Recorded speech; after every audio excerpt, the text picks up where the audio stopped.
또 단서를 얻을 수 있는 한 가지가 더 발표가 됐습니다. 네, 여러분 반갑습니다. 비트캐쳐입니다. 지금 크립토 시장에 참여 중인 투자자들이 가장 궁금해할 내용이 언제까지 이 지루한 약보합 장세가 지속될 것이며, 그리고 왜 지금 약세 흐름을 계속 가져가고 있는지, 이 두 가지가 가장 궁금하실 것이라고 생각합니다. 우선 어쨌든 지금의 어떤 조정과 약세의 흐름은 결국에 비트코인의 공급자이자 생산자라고 볼 수 있는 채굴자들이 굉장히 큰 물량들을 수익 실현하면서, 실제 온체인 데이터 상으로도 많은 마이너들이 큰 수익을 실현했습니다. 근데 이게 뭐 비트코인이 싫고 고점이라서 던졌다 이런 개념이 아니라, 올해 4월에 어떤 일이 있었습니까? 반감기가 있은 이후로 채굴자들의 수익률이 이런 식으로 반토막이 났다. 그렇기 때문에 본인들이 원래 채굴하던 비용 대비해서 수익률이 반토막이 났기 때문에 이것을 지금 충당하고 어느 정도 채굴 비용을 감당하기 위해서 어쩔 수 없이 지금 비트코인을 조금 매도하면서 하방 압력이 가중되고 있고, 이뿐만이 아니라 어떻게 보면 크립토 시장의 유동성이라고 볼 수 있는 이런 스테이블 코인들이 최근 조정에 따라서 공급량이 줄어들면서 현금이 지금 시장의 유동성이 약간 줄어들면서 시장이 계속 지지부진한 흐름을 가져가고 있다라는 것입니다. 그리고 가장 중요한 매수 주체인 비트코인 현물 ETF로의 유입이 계속해서 연일 유출이 되고 있으면서 전반적으로 매도 압력이 유지되고 있는 것인데, 여러분들이 꼭 체크하셔야 되는 거, 일단 시장이 단기적으로 다시 회복 장세로 들어가려면 비트코인 현물 ETF의 유입이 다시 들어와야 된다라는 거, 그 부분을 여러분들이 잘 체크를 하시고, 그리고 채굴자들의 매도 같은 경우에는 언제나 반감기 이후에는 일정 기간 동안 수익률이 절반으로 줄어들기 때문에 이런 채굴했던 비트코인을 팔아서 채굴 비용을 충당하기 위한 매도가 언제나 있었습니다. 그리고 이런 채굴자들의 항복이 지나가고 나면 항상 대규모 랠리로 끝났다. 보통 이런 식으로 해시리본이 겹치는 구간, 이런 구간들이 이제 큰 항복이 나오는 그런 구간입니다. 지금도 이렇게 해시리본들이 겹쳐 있는데 이 구간이 또 지나면 다시 해시리본이 확장되면서 다시 상승장으로 갈 수 있는 국면. 어쨌든 간에 채굴자들의 매도에 대한 그런 리스크는 곧 해결될 리스크고, 시간이 해결해줄 리스크라고 생각이 되고, 어쨌든 가장 큰 매수 주체인 현물 ETF로의 유입이 들어오는 것이 일단은 가장 중요하다고 볼 수 있습니다. 그리고 아직도 시즌 종료다 끝났다 하시는 분들은 사이클을 보셔야 된다. 지금 과거 첫 번째 사이클, 그리고 두 번째, 세 번째 사이클의 흐름과 전혀 다를 것이 없다. 지금 이 회색 라인이 2022년도의 사이클인데 과거 상승 사이클 흐름과 정말 귀신같이 똑같이 가고 있고 아무 문제가 없습니다. 비트코인과 이더리움 이런 메인 코인들의 문제가 있다라고 생각하시는 분들은 지금은 사이클의 문제가 있는 게 아니라 아마 내 개인적인 투자 코어와 마음가짐에 문제가 있을 가능성이 더 크다. 지금 사이클상으로는 전혀 문제가 없다라는 거 여러분들이 다시 한번 인지하셔야 되고, 첫 번째 사이클과 비슷한 고점 흐름으로 간다라고 하면 올해 12월이 아마 가장 큰 사이클 탑이 될 것이고, 지난 15년과 18년 사이클의 고점과 비슷하게 이번 패턴이 흘러간다라고 하면 적어도 2025년 하반기가 사이클의 최고 고점을 찍을 가능성이 크다. 어쨌든 간에 전자로 가나 후자로 가나 아직도 지금 우리가 먹을 구간은 남아 있다라는 거, 거시적으로 보고 중장기적으로 보면 아직 우리는 사이클 끝에 와 있지 않고 시즌 종료로 가려면 아직 시간이 남았다라는 것은 인지하셨으면 좋겠습니다.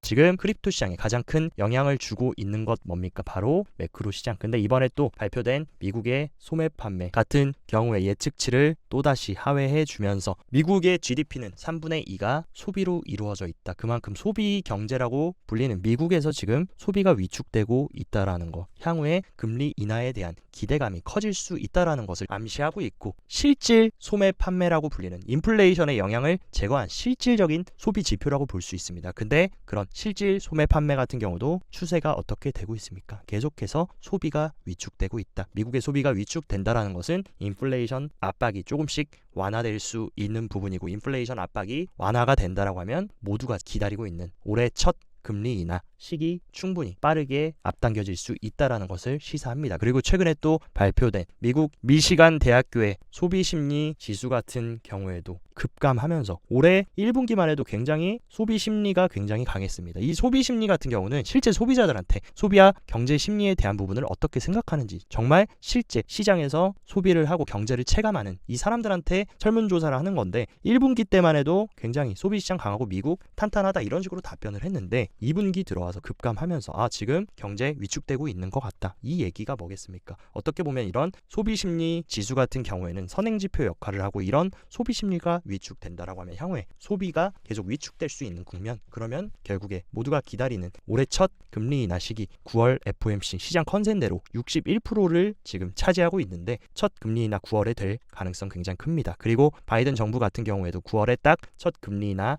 해주고 물가 잘 잡히고 있다라고 하면서 국민들 표심 얻고 민심 얻은 이후에 11월에 트럼프하고 빡 붙는 어떤 그런 그림을 가장 꿈꾸고 있을 것이고, 그런 데이터가 나오게 하기 위해서 아마 미국과 모든 정부 기관들이 힘을 합쳐가지고 재선을 위해서 그런 데이터를 만들어 주지 않을까. 어쨌든 매크로의 흐름은 지금 인플레이션도 그렇고 고용시장도 그렇고 소비도 위축되는 흐름을 봤을 때 금리 인하에 대한 불확실성은 조금씩 안개가 걷혀지고 있다라는 거. 그리고 많은 분들이 최근 알트 조정에 따라서 알트코인 다 상폐되는 거 아니냐, 시즌 종료되는 거 아니냐, 이런 불안감에 휩싸여 있을 때 우리들의 아서 헤이즈 같은 경우는 이 고르지 못한 약보합 횡보장에서 나는 자발트코인 움직임이 마음에 든다 라고 하면서 저는 팬들과 도지를 계속 바이더딥하고 있다. 과연 헤이즈가 맞을지 아니면 대다수의 개인 투자자들이 생각하는 알트코인 시즌이 끝났을지 아마 이것은 시간이 지나봐야 알 것 같습니다. 그리고 최근에 알트코인들이 크게 빠졌던, 특히나 업비트에 상장되어 있는 자발트 김치들이 폭락한 이유 뭐였습니까? 무더기 상폐될 거다, 이런 루머들이 미디어에 퍼지면서 한국인들 그 어떤 민족보다 선동 잘 당하는데 여기다 선동 당해서 패닉셀이 일어나서 아마 더 큰 하락폭으로 연결됐을 가능성이 큰데 업비트 측에서 얘기했습니다. 무더기 상폐 예정, 루머에 이거 루머니까 전혀 아니다, 이미 유지심사 우리 하고 있어 하면서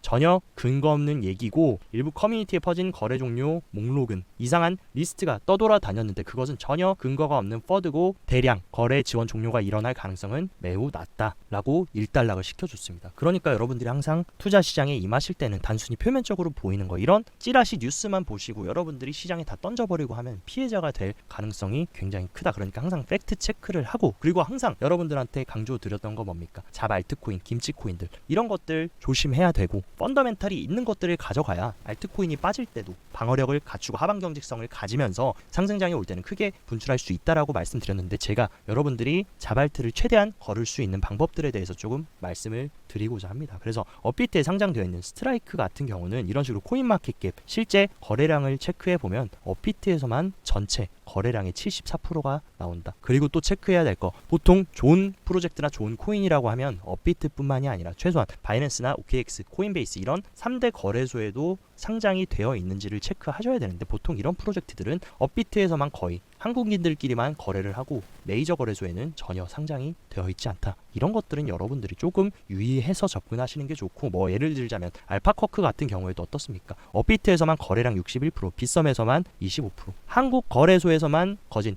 86%의 거래량이 나온다. 이 얘기 뭡니까? 결국에 한국인들끼리 사고팔고 투기적으로 이루어지는 이런 프로젝트들은 여러분들이 조심하시는 게 좋다라고 말씀드립니다. 그리고 또 예를 들자면 센티넬 프로토콜 같은 경우에는 더 심각하다. 업비트에만 지금 거래량의 99%가 이루어지고 있다. 그 얘기는 뭡니까? 업비트 내에서만 노는 코인이라는 겁니다. 그리고 바이낸스, OKX, 코인베이스 이런 거래소에는 전혀 없고 업비트에서만 거래가 되는 이런 것들을 여러분들이 조심하신다라고 하면 충분히 완전히 자발트 김치 같은 코인들을 여러분들이 좀 걸을 수 있고, 반대로 제가 계속 여러분들한테 언급드리고 RWA 대장 코인으로 말씀드렸던 온도 파이낸스 같은 경우는 어떤 차이점이 있냐? 이번에 업비트에 상장했지만 어떤 거래소에 상장되어 있습니까? 코인베이스나 바이비트, 크라켄, 게이트IO, 후오비 같은 어쨌든 간에 메이저 코인 거래소에서 거래가 되고 대다수의 거래가 이런 메이저 거래소에서 이루어지고 있다라는 거. 그리고 실제 이런 온도 같은 코인들은 뭐 지금 알트코인 폭락했다, 뭐 50% 갔다, 마이너스 70% 갔다 이런 얘기 하시지만 조정을 받을 때도 조금 조정을 받고 회복을 될 때는 빠르게 튀어오른다. 이런 것들이 펀더멘탈이 좋은 알트코인들을 포트에 구성하는 방법이지, 그냥 시장 좋고 상승장이라고 아무 알트코인이나 여러분들 포트에 다 담아놓고 나중에 빠지고 나서 남 탓하시고 알트코인 탓하시고 그럴 필요가 없습니다. 알트는 수천 수만 개가 있기 때문에 여러분들이 어떤 코인을 선택하느냐가, 어떤 의사결정을 내리느냐가 굉장히 중요하기 때문에 이 프로젝트의 펀더멘탈, 그리고 뒤에 백커들이 누가 있고 어떤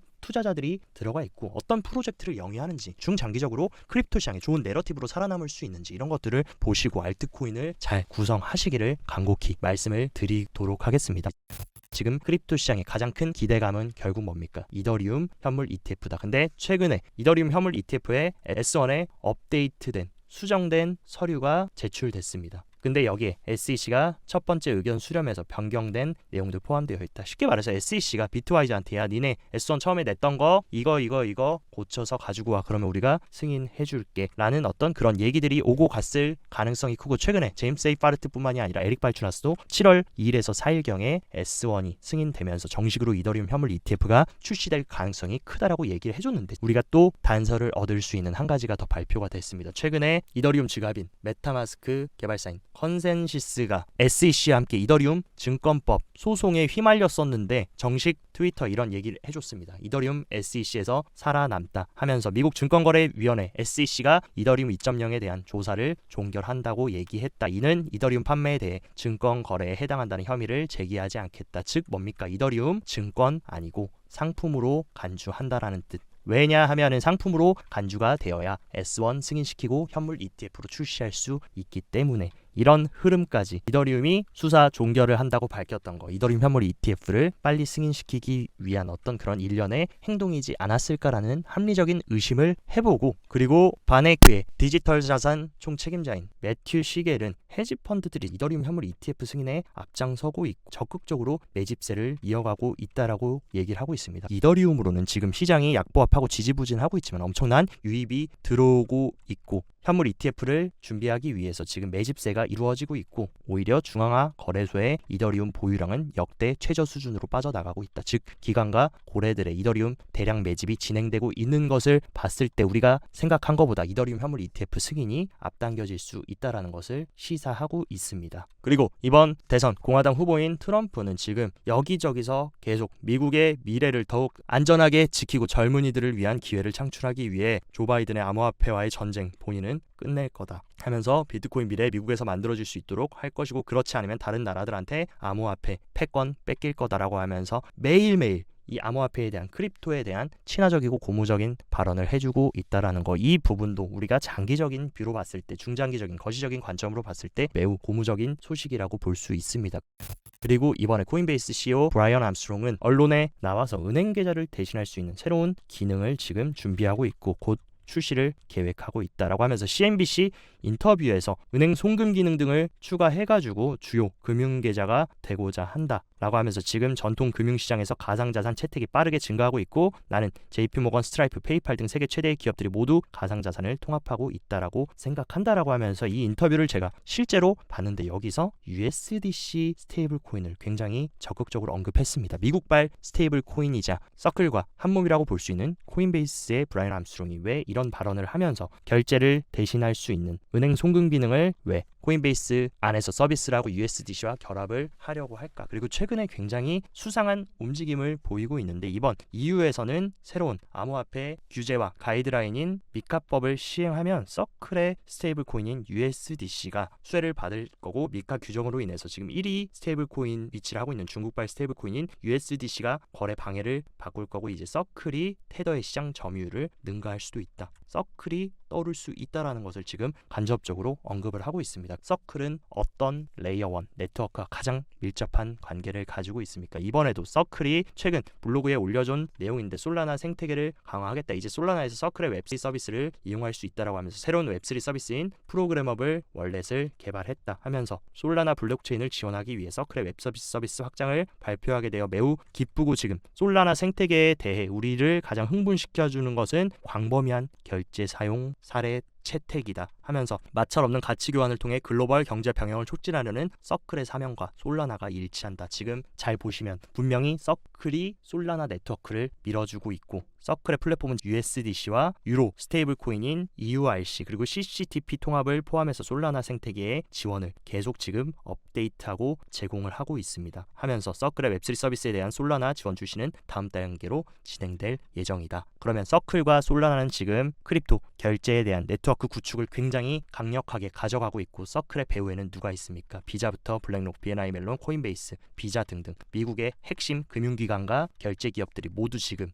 뒤에서 적극적인 투자를 하고 있고, 블랙록이 가장 큰 백커라는 것 잘 아실 겁니다. 그러면 블랙록과 서클, 솔라나는 분명히 보이지 않는 연결고리가 있을 것이고, 최근에 서클이 또 의미 있는 움직임 보여줬던 거, BIS 국제결제은행의 토크나 프로젝트인 아고라에 협력하기 위한 신청서를 제출했다라는 거 하면서, 서클이 토큰화된 국경 간 결제 영역에서 풍부한 경험과 지식을 제공하기 위해 노력한다. 서클의 배후에는 블랙록이 있고 블랙록은 지금 토크나 시장을 확보하려고 합니다. 근데 그 토크나를 현재는 지금 이더리움이 메인으로 가고 있지만 솔라나를 추가시킬 수 있는 그런 움직임 가져갈 수 있고, 방금 말씀드린 아고라 프로젝트 같은 경우에 국제결제은행이 적극적으로 토큰화된 상업은행 예금을 중앙은행 자금과 통합하는 그런 솔루션을 추구하고, 여기에 지금 참여 중인 중앙은행 어떤 은행들이 있냐, 영국, 일본, 한국, 멕시코, 스위스, 뉴욕, 유럽 7개 중앙은행이 참여하면서 서방의 핵심적인 국가들의 중앙은행들이 전부 다 이 토크나 프로젝트에 참여하고, 그 배후에는 지금 블랙록과 서클이 지금 있을 수 있다라는 거 여러분들 인지하셔야 된다. 그리고 미국발 스테이블 코인인 USDC 발행사 서클은 직원 채용을 15% 이상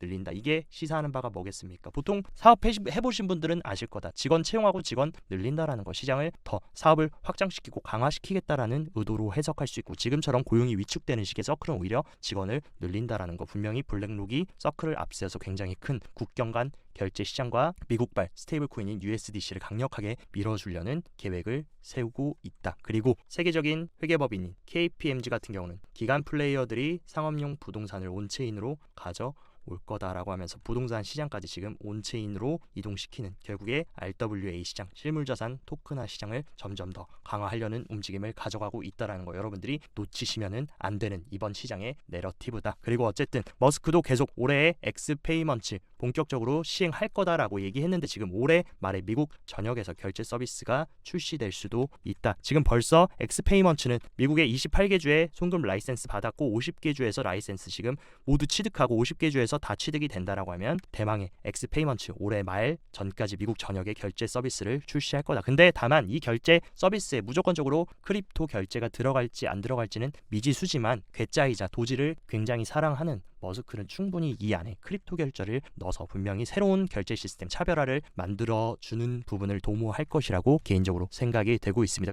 그리고 몇 가지 온체인 데이터들도 한번 체크를 해보자면, 비트코인 변동성 지수 온체인 데이터를 체크해보면 과거에 이런 식으로 변동성이 굉장히 낮게 12% 구간까지 하락했던 구간은 굉장히 좋은 상승장 속에서의 바이더 눌림 구간이었다. 지금도 어떻습니까? 54%까지 올라갔었던 변동성 지수가 신고점을 찍어주고 지금 다시 투심이 위축되고 장기간 횡보가 되면서 변동성 지수가 26까지 내려왔다. 물론 이 12% 구간까지 더 내려오면서 추가 조정이 있을 수는 있지만, 어쨌든 지금 자리도 변동성 지수가 위축됐다. 그 얘기는 좋은 딥 구간일 수 있다라는 것을 시사하고 있다. 그리고 많은 분들이 지금 비트 이더는 캐처님 사이클대로 잘 가고 있는 거 알겠는데 저는 자발트로 100% 보유하고 있어서 너무 무섭고 두렵습니다. 언제쯤 알트도 좀 살아나는 움직임을 보일까요? 라고 물어보신다면, 저는 일단 자주 말씀드렸던 알트 시총인 아더스 시총 차트가 지금까지 계속 저항을 받으면서 내려왔던 이 하락 트렌드 라인을 확실하게 돌파하면서 안착을 해주는 것이 중요하다라고 생각합니다. 그 전까지는 여기서 한 번 더 저항을 맞는다라고 하면 다시 또 전 저점 깨고 추가적인 하락도 나올 수 있기 때문에, 이 확실하게 하방 트렌드 라인을 돌파해주는 것을 확인하시고 나서 접근하시는 게 좋을 수 있다. 지금 뭐 많이 빠졌다고 낙폭이 크다라고 해서 함부로 접근하다가는 추가적으로 지하실이 있을 수 있는 그런 알트코인들이 있고, 알트코인은 다시 한번 강조드리지만 확실하게 펀더멘탈이 있고 중장기적으로 강력한 백업 VC들이 위치하고 있는지, 유통 물량이나 토크노믹스 구성이 잘 되어 있는지, 그런 것들을 잘 체크하셔가지고 조금 더 신중하게 포트를 구성하시기를 권장드리도록 하겠습니다. 어쨌든 제가 항상 말씀드리는 거, 코인으로 졸업하고 부에 퀀텀 점프를 이룬 사람들 소수인 이유가 뭡니까? 결국에 이 엄청난 하락장에서 이 가시덩굴부터 선인장 밟고 피 철철 흐르고 이 퍼드까지 다 극복하고 나서 이 자리에 있는 것이지, 아무나 이 자리에 올라갈 수 있는 게 아니다. 여기서 발 아파가지고 못 버티고 피 흘리다가 도망친 사람들은 결국에 이쪽에 시장에 강제 퇴출되어 있고, 나중에 코인으로 졸업한 사람들 보면서 운 좋았다라고 하면서 정신승리하고 자기 합리화하면서 후회를 합니다. 적어도 다른 분들은 몰라도 저희 캐쳐 가족분들은 이 좌측에 있는 이 사람처럼 물론 힘들고 앞으로 가야 될 길 멀고 이런 과정들 계속 있을 거다. 근데 그런 것들 잘 버티고 확신 가지시고 저와 함께 끝까지 우리의 최종 목표지 크립토 졸업까지 잘 이행해 나가셨으면 좋겠습니다. 오늘 영상도 시청 진심으로 감사드리고, 영상 도움되셨다 하시면 좋아요, 구독 눌러주시고, 더 자세한 투자 전략 궁금하다 하시면 영상 하단 고정 댓글에 제가 운영하는 텔레그램 정보방 활짝 열어놨으니까 이쪽으로 입장하셔서 정보 잘 체크하시고 성공적인 투자 계속 이어나가시길 바랍니다. 오늘도 시청 진심으로 감사드리고 여기까지 비트캐쳐였습니다.